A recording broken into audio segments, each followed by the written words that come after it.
¿Qué opinas, por ejemplo, de los estudios cinematográficos, de las escuelas de cine? Tú has estudiado, creo, en San Antonio de Baños, en Cuba, como otros, bueno, cineastas españoles conocidos y tal. ¿Cómo fue tu experiencia ahí o qué opinas de los estudios de cine? ¿Crees que son imprescindibles? ¿Crees que no valen para nada?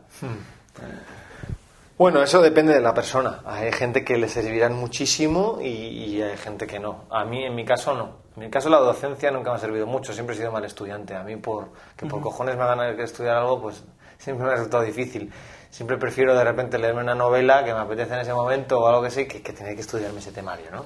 Entonces, los estudios de Bellas Artes, para mí, además, me resultaron muy decepcionantes porque el nivel académico me parecía bastante malo, bajo. O sea, los profesores me parecían bastante malos en general. Hay gente maravillosa, hay gente cojonuda que realmente me ha marcado, pero eran los menos. Sobre todo las teóricas eran interesantes, las prácticas no tanto.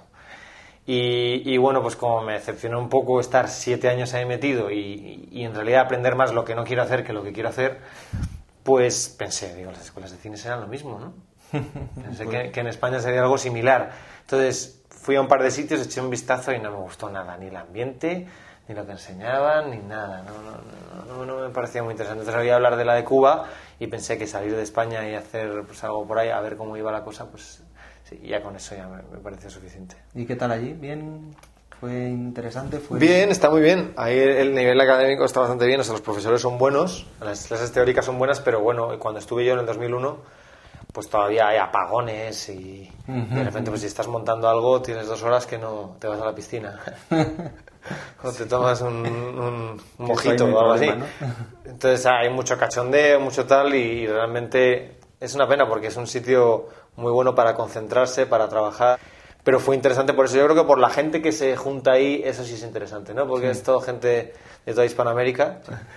He hecho bastantes cortos, lo que pasa que en el currículum solo pongo 2 porque son como los más identificativos, así como corto per se. Me hice muchas cosas en vídeo así experimental, probando cualquier cosa. El corto para mí fue un campo de experimentación y de aprendizaje, ¿no? Prueba-error, prueba-error. Realmente es cierto que solo he hecho 2 cortos, ¿no? Y el último corto es tan malo que realmente...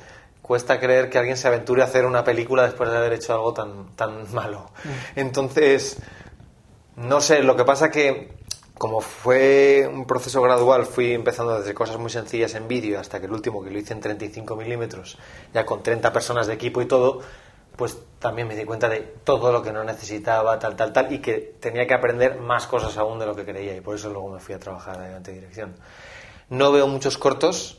Es un formato que a mí no me gusta especialmente, me parece como a medias tintas, no me interesan especialmente los cortos, ni siquiera los buenos. O sea, veo un corto bueno y bueno, pues como un videoclip bueno, pues flipo con muchas cosas, me parecen increíbles muchos planos y me parecen ideas increíbles, pero a mí me gustan las películas porque es un tiempo de tu vida importante, ya son 2 horas, ¿no? Estando ahí, entonces vas entrando, saliendo de la película, te deja más pozo. Creo que un corto es difícil que te deje mucho pozo. Al final es difícil no hacer un corto que no sea un truquito, un guiño, un chiste, un tal, porque el propio formato lleva a eso, ¿no?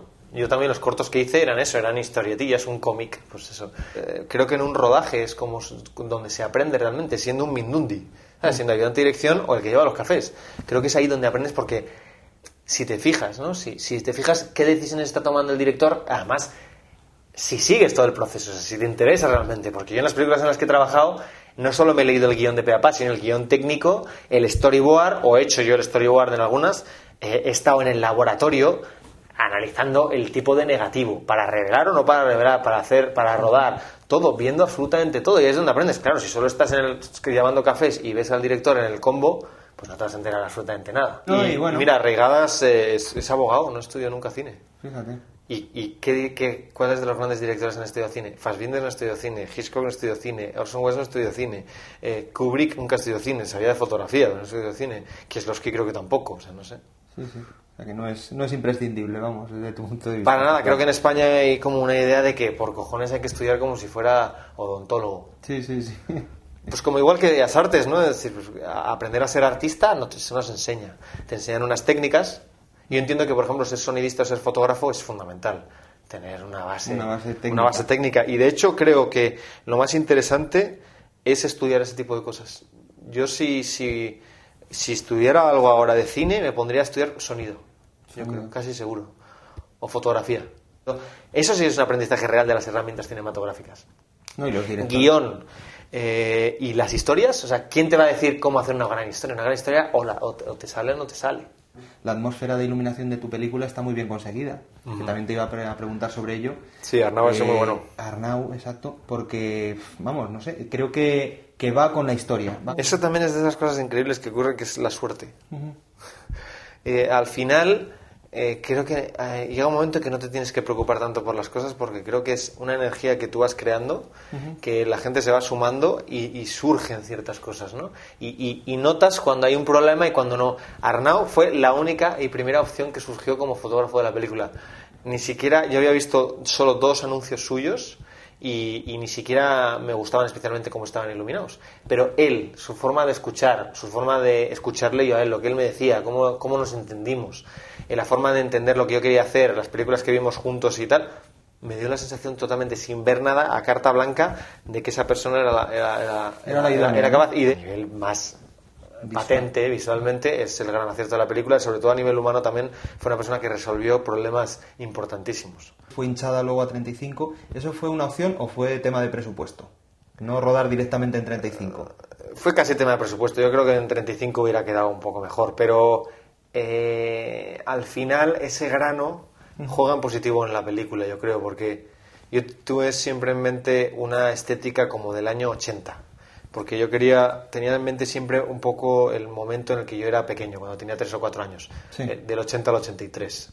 Entonces vi muchas películas de esa época, españolas sobre todo, y quería llegar un poco a esos azules, esos grises y ese formato 1.66 que se utilizaba. Sí. Pues unas películas de Carlos Saura, las primeras de Vigas Luna, de Morcho Armendáriz, Asfalto, Arrebato de Zulueta, Furtivos de Borau, las primeras de Almodóvar. Todas esas me dieron, había una unidad de color. España en ese momento tenía sobre todo las que eran urbanas, tenían ese azul, ese verde y ese grano, porque incluso a veces el 35 era tan malo que salía un grano increíble. Sí. Entonces no nos dio mucho reparo rodar en 16 milímetros, que hoy por hoy tienen unas calidades cojonudas.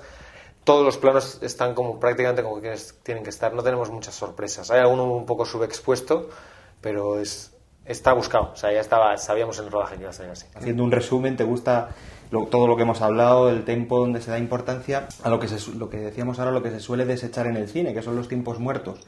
Esos huecos en los que en teoría no pasa nada, que te sirven a ti mucho para definir a los personajes. Te interesa también implicar al espectador, que este haga un esfuerzo para absorber la historia y hacerla suya, integrarla en sus propias experiencias. Buscas también, como decíamos antes, que se sienta un poco incómodo, que ese desgarro le implique y le lleve a una reflexión.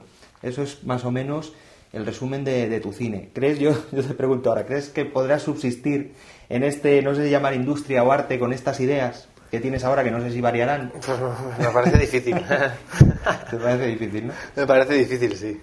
Habrá que encontrar modos de subsistir, montárselo de alguna forma para seguir haciendo lo que uno cree. Bueno, pues ojalá... Tampoco va a contar siempre las mismas historias. O sea, sí. Hombre, lo importante es disfrutar con lo que uno hace. Darte las gracias, no sé si querrías añadir algo, y desearte muchísima suerte en todos tus proyectos futuros. Pues muchas gracias. Y suerte a vosotros también, por Zelda. Muchas gracias. Así es, bien. A lo mejor esta es la única entrevista donde dijo la verdad a Pedro Aguilera.